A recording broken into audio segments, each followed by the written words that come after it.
Eamon, I've got to talk to you about Buffalo before I go. That's what we led the show with tonight. And I've got to say something. I want to say something that normally you and I might talk about in private, that normally brown people might talk to each other about in private. But I do want to say it on TV tonight because it's important, which is that if you and I, let's be honest, brown Muslim men on TV, were echoing and saying the racist and conspiracist stuff that Muslim brown terrorists were saying, we would be rightly finished as public figures. How is it that white conservative cable hosts can basically say the same stuff that white supremacist terrorists are saying?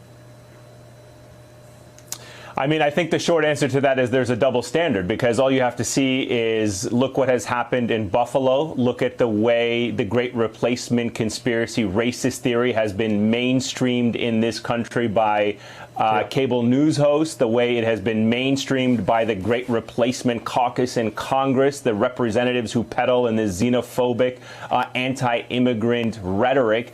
It is extremist ideology that ultimately is going to lead to violence. And we see that time and time again, and yet there is no accountability for that rhetoric. So it is completely disheartening. But as you and I know very well, there is a double standard in terms of the language that is used and the rhetoric that is used by certain people and what they're able to get away with, no? Yeah, and violence doesn't happen in a vacuum. I know there's people on Fox this weekend saying it's to do with video games and it's to do with mental health. It's always mental health. It's funny how brown people never get to be mentally ill. Only white gunmen get to be mentally ill, not brown gunmen.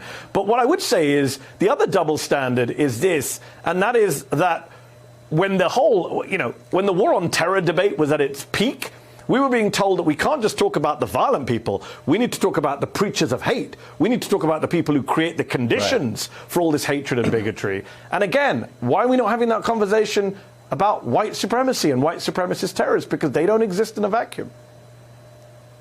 Yeah, and on top of that, and just finally really quickly, it's, I remember how almost every Muslim leader in the country and around the world would have to come out and condemn every single act of terrorism as if they somehow spoke on behalf of all of these deranged terrorists. And yet here we are almost 24 hours later after the Buffalo terrorist attack, domestic white supremacist terrorist attack, and we have not yet heard from every single Republican who has peddled in the Great Replacement theory to come out and condemn it and condemn this act.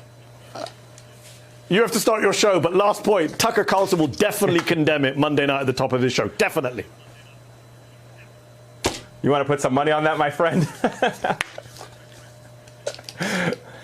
We're Muslims.